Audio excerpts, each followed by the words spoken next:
All right, we are back, Peanut Gallery. Well, let's have some news and let's do it. All right, so I was about to talk about this one too. Yeah, I know. So his first match back.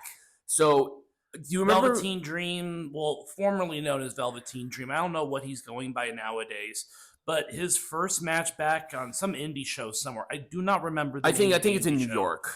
But he is now entered the ring again for the first time since this was a very controversial decision. Yep. But I'm going to state this. Velveteen has addressed it, and I believe in second chances. If a company wants to put the reputation on the line, fully knowing full well on how the IWC is, they are more in their right, and I do not believe that Velveteen should be 100% blacklisted from everywhere. Right. I think he's testing the waters right now. I don't think that he is going to commit full time quite yet. And I'm not saying that Velveteen is innocent. The tweets, the messages were from a real account. 100% guilty. But he addressed it on the Chris Van Fleet show or whatever. But again, I think that he is just testing the waters right now to see what the wrestling community does. And if other companies want to put Velveteen on their shows, I think they're more than willing. He's never going to go back to WWE or AEW or anything like that. But I believe in second chances. If he is remorseful and he keeps his nose clean, I think there should at least be an opportunity for redemption somewhere down the line. Yep. How long is that? I don't know. He never actually touched the kids. He just sent weird messages. Right. All right. So it's not Marty. This ain't Marty Scarroll. Right. Okay. All right. So NWA, they have their live show on the app. Yes. Power's on the app, and then they're also doing I think this is on the actual CW channel. Yep. They're going to do a series on Billy Corgan's life out in and out of the ring, and when it goes the backstage on tours, stuff. Right, with NWA. And I think that one is going to be on the CW network. It is confirmed. It's going to be on the CW network. They said network specifically. Yep. This is not on the app. Right. The wrestling, though, is only going to be on the app. I still think this is overall a positive for the company. I think so, too. The company overall this last year has been sort of in the mud. Yep. They made very bad decisions recently, and I think they need some good rapport. They need something good to come out of 2024. Yep, they really do, and I think this is at least a good start to that. Absolutely. Anyways, that's all I had for that one.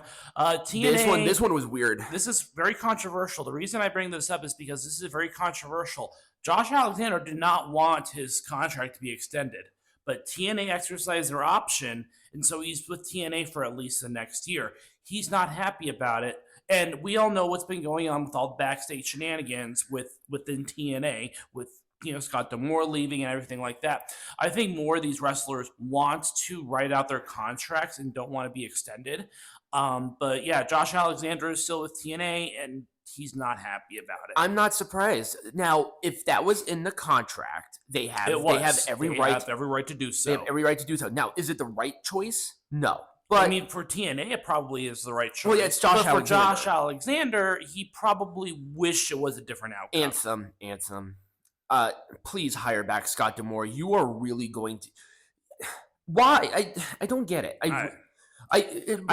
Give him more money. Like, what is wrong with that? Unless Scott D'Amore is funneling the funds through his personal life, like has been claimed, there's no reason that you fired the guy who literally built back TNA as like a competent brand. So, anyways, that was something that came up this week. And and he wasn't happy. This is probably not the only one either. No, there's probably going to be more when their contracts come up and they have an extension date. Okay. We had a couple of American wrestlers who won some belts in Japan. Yep. Matt Riddle beat Hiroshi Tanahashi, and now Hiroshi is hurt. Yep.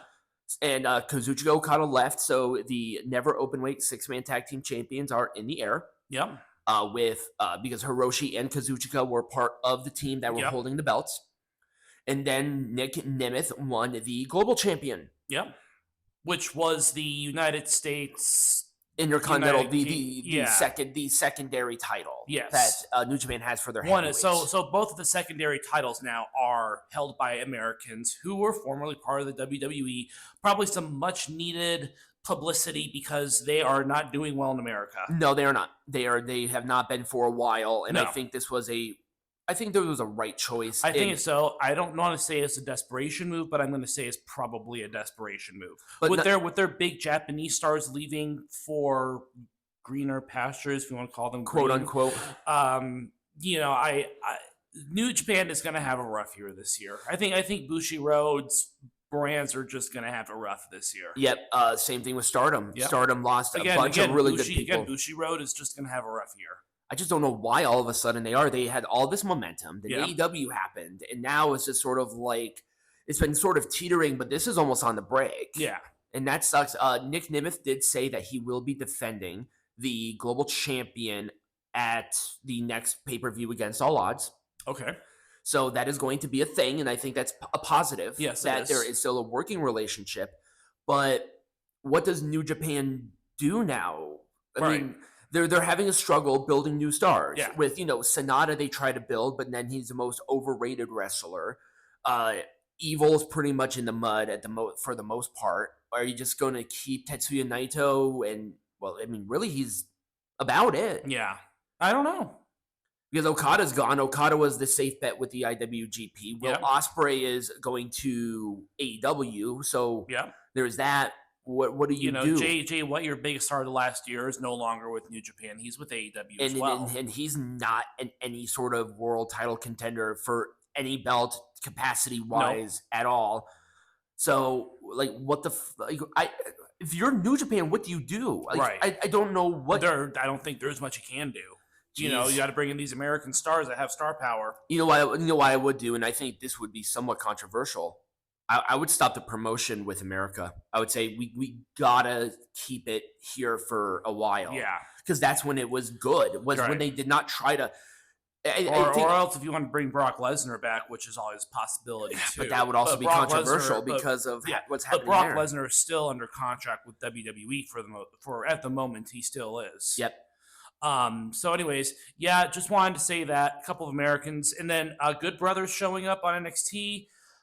More people who are not doing anything on the main going to NXT to do something. I think this is a big net positive. Yes. This will bring eyes to NXT. I think it's good for Carl Anderson and Luke Gallows as well. Yep. And remember this too, that they have star power outside of WWE, and they want to bring in as many eyes as possible to the product right before they go to CW. Yep. And that's what they're doing, because remember, they're going to CW in October, I believe. Yeah, so they want to build up some eyes. They want to put some eyes on the product. Well, I mean, going from the USA Network to the CW will automatically put more eyes on them because it's going to reach more homes. Right, but again, you want the star power to shine, and I think this is a good spot for them too. Yep, absolutely, so, I agree. Well, then with Shotzi, I'm pretty sure they probably would have done more with her if she didn't get hurt. Right. All right, so this is Saraya's brother. Yes, Kevin Knight. Yes, and. Yes, Kevin Knight. And he is officially signing with AEW. Yep. And I guess they're just gonna bring it all in the family. Yep. But anyways, that's interesting because he is not known very well within the United States. It's a really big leap, and I haven't seen any work from him. And not like you have with Saraya. Now, maybe we should have watched some before, but it is what it is. Whatever it is. Anyways, I thought that was interesting. Just because they had that movie too. Remember, they had that movie, Fight with My Family. Yeah, Fighting with My Family, which is about a family of wrestlers. I wonder if they're going to utilize some of those dynamics within this whole relationship. I think there's still a half brother too, but this is the full brother with Saraya. All right, Grand Slam is going to be at Arthur. Not Grand Slam.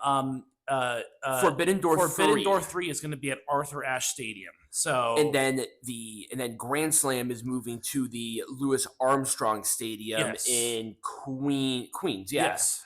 So I always liked when they did the shows at Arthur Ashe. I think it's going to be a good venue for them. It's not a huge stadium because it is a tennis stadium, so they don't have quite as many seats. It's like what, as a traditional 18,000. I think it seats 18,000 for tennis, and I think that with the configuration with AEW seats about 25,000. So if they're setting up for that many, because remember how they're doing this setup keeps going down and down and down. And we've talked about that ad nauseum. Yep. Have the tickets gone on sale yet? Because I don't know. I'll check WrestleTix and see kind of where they are as it relates. I'm not 100%. I'm not sure.